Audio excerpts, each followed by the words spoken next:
What's going on, everybody? Welcome back to Blitz Fantasy Football. I'm here with the Dean of Fantasy Football. My name is Ryan Linkletter. We are talking about our biggest busts throughout the next 3 days. Today, we're talking about the running backs, and Dean, the running back position seems like it has the most clear-cut busts heading into the year, as it always does. People are expecting regression. People are predicting injuries that just is impossible to predict. But let's just start with your first name here, Saquon Barkley. Why is Saquon in for a rough year this year? Yeah, I mean, listen, he's coming off a historic year, phenomenal year, Super Bowl champion to add on top of that. But where you and everyone else is going to be drafting him, you want him to finish back to where he ended last season. And that's RB1. But unfortunately, historically, it just doesn't happen. The last guy to finish back-to-back RB1s was Todd Gurley between 2017, 2018. And then even before that, at an older age, was LT in '06 and '07. Yeah. Saquon is hitting that peak. He actually surpassed that peak age for the running back position. Listen, he's on a high powered offense in the Eagles. It's going to work out, but where we are all going to draft him in that early first round capital, I just don't see it working out for Saquon in back-to-back seasons. Yeah, and I mean, listen, I love the Philadelphia Eagles offensive line. This team's always going to be able to produce running backs. We've seen Miles Sanders be incredibly good. We've seen DeAndre Swift be incredibly good, right? Saquon Barkley is Right. going to get his when he's on the field. Me and Dean are mostly concerned about, can he stay on the field this year? Can he match a massive workload that was the biggest of his career last year heading into this season? Those are big question marks for him. And even if Saquon Barkley does miss games, I guarantee you he is good enough that he will finish within the top 12 running backs this year. That is a guarantee for me. But I am really, really concerned that if I'm in the top 4 picks of picking this guy, I think it makes it incredibly risky that you don't get him. I think he should be valued around like running back, not running back 8, overall 8 at this point. I think there are Mhm. other players Yeah. that I would consider taking over him just because I think Barkley is going to potentially miss some time or not be as effective, but he will still be Saquon Barkley. He'll still be incredibly good just because he's Mhm. incredibly talented. But there are massive concerns for him heading into the year. The Madden cover basically sealed the deal for me as him It's being true on my too. bust Yeah. list for sure. And we don't believe in anything but stats, but Madden cover regression in fantasy football is a thing. So is offensive player of the Mhm. year regression. So is the touch number. It is going to happen for Saquon Barkley this year. Let's talk about another player that I'm extremely concerned about regression wise, and that's James Cook. James Cook last year, 43.1% of his fantasy points were from touchdowns. Like, this guy was not on the field much. His passing snap percentage jumped from 43 to 27% last year. He is just not seeing the field as much. And Buffalo is rolling out a 3-man backfield with Ray Davis and Ty Johnson, where Josh Allen claims that Ty Johnson's the best third down back in the league.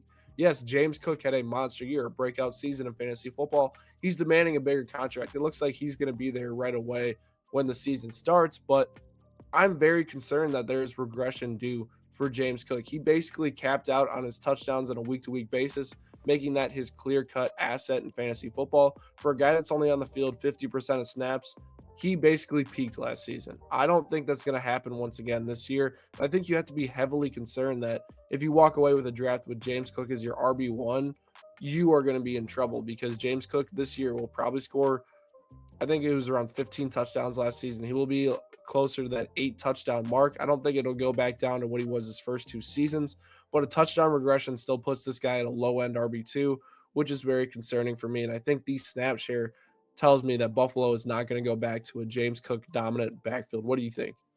Yeah, I think you're hitting all right on the nail. Especially when you pair him with Josh Allen, who's a guy that when we get into the red zone, he will likely take it himself Yeah. and run it in right and throw Hey, his tush body push is right not into. banned. He'll be good. You're right, exactly. But I mean, Josh Allen can do it all. I think it's just statistically, we're talking like the regression's going to come. They are also a winning football team where you're going to see McDermott really utilize the committed committee, which is just like the death word for fantasy, in that backfield. So this Bills offense stays healthy throughout the year and can go into the playoffs ready to go. James Cook was a nice buy last year because of his ADP solo. Now he's Yep. jumped up, and I just don't think he's going to meet that. Like you said, he's going to be dependent on the touchdowns, which hurts a lot for your weekly fantasy stats, especially if you're going to invest in him as RB1 on your roster. So I think this is a good avoid for this upcoming season. Yeah, and a player that I want to that you kind of mostly want to avoid too is Tony Pollard. All right, talk a little bit about why we should be avoiding Tony Pollard here in fantasy football. Yeah, so Tony Pollard's been kind of a fantasy darling like 2 years ago when he came out and pretty much took the job away from Ezekiel Elliott on the Cowboys. But ever since getting an RB1 spot, he's just been in the low 20s of running backs and he has not produced whatsoever. And unfortunately for him, too, he's getting older. And there's a younger guy who I actually believe in a lot, Tajay Spears, is right Yeah, behind him. popular Uh, sleeper name too. Yes, absolutely. So look out for him. It's just for Tony Pollard has just not produced as an RB1 on his own teams when he's gotten that label. It's just a guy that you really just cannot count on a week to week basis. So, he may be dropping into that ADP when you come for your draft days in your leagues, but it's someone that I don't think you can really rely on a weekend to week basis going into 2025. Yeah, and one of the biggest things with Pollard is that inconsistency. And being on Tennessee, we're expecting a lot of negative game scripts for Pollard this year. He's not necessarily the receiving back on this team. That is Tajay Spears, right? And Cam Ward's going to check the ball down to him a lot, and that's why we like him. Pollard isn't going to play as much receiving downs as Spears is this year. So that is concerning right off the bat. If they don't have a positive game script, Pollard's not going to get the volume needed because he's not a hyper efficient back. He's not super elusive either. He is going to struggle. Right now, we have him as our RB26 for our Blitz consensus rankings, right behind Travion Henderson and right above Quinshon Judkins.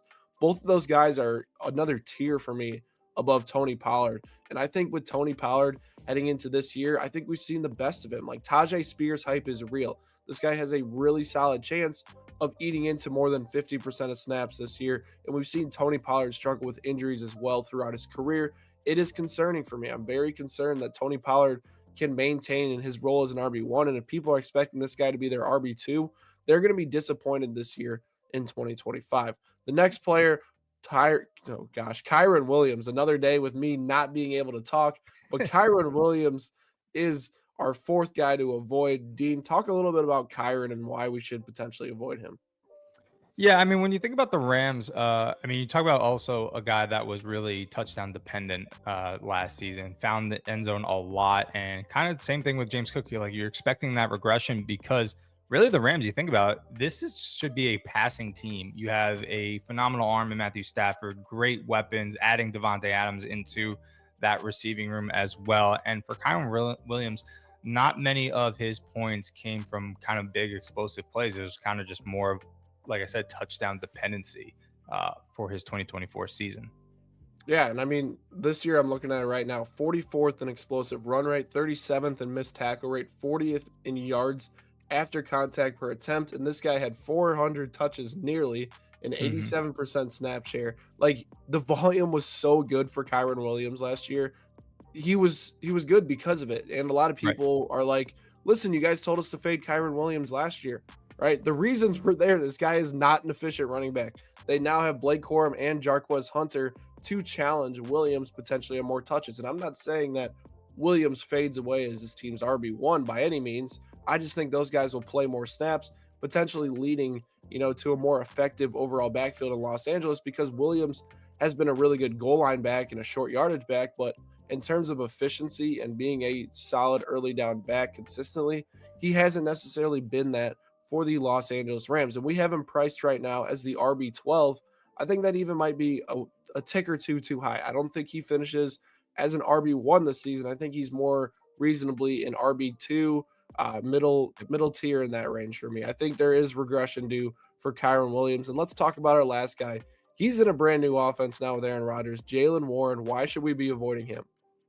Yeah, Jalen Warren is kind of a guy that was a nice stash away because you were kind of banking on maybe Najee Harris like missing time, but really Jalen Warren is just not a good runner. His only upside is the receiving game, and now where this should be a season where he gets the RB1 tag, they go ahead and draft Caleb Johnson. So this is another guy that's probably going to come in and affect his workload, but like I said, he's just not a good runner. And listen, that's what you need out of your running back to start off, right? It's always a nice add on that a running back can affect in the receiving game. But that's pretty much all Jalen Warren is. We saw that he finished last year as running back 39. He's approaching that peak age in the running back department. And it's just not looking great for Jalen Warren heading into 2025. And like you said, with Aaron Rodgers, guy likes to throw it. They got a new receiver in DK Metcalf. The tight end usage probably with Pat Frymuth and potentially, who knows, maybe even Jonnu Smith if he comes over, if that trade's real.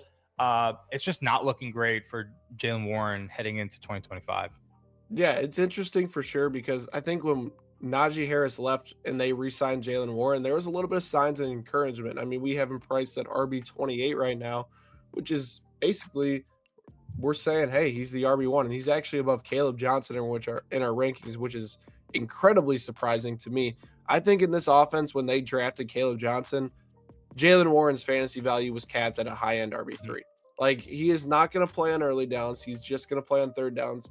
And look, I like the fact that Aaron Rodgers is going to check down. Yes, Jalen Warren will be more valuable in PPR formats, but Caleb Johnson is the guy that you want in the Steelers backfield. He's going to dominate on early downs. He's going to be a fresh version of Najee Harris, and he's going to be incredibly effective for this team. Warren can't say the same thing. He hasn't been hyper efficient throughout his career. He's really struggled to stay on the field on early downs. It's going to be a similar script this year. And if you're expecting, oh, they have a rookie in the backfield and Jalen Warren's immediately going to take over because he's been the guy here, not going to happen. Jalen Warren is going to have almost the same exact role that he's had, and it's going to be capped as a bench running back and being a potential RB3. So not necessarily ideal for those guys. So all in all, those are our 5 busts at the running back position that we're telling you guys to avoid. I'm telling you right now, avoid them at all costs. Let us know down in the comment section below who you guys are avoiding as well heading into the 2025 fantasy football season. Hit that subscribe button for more content, and me and Dean will catch you guys next time.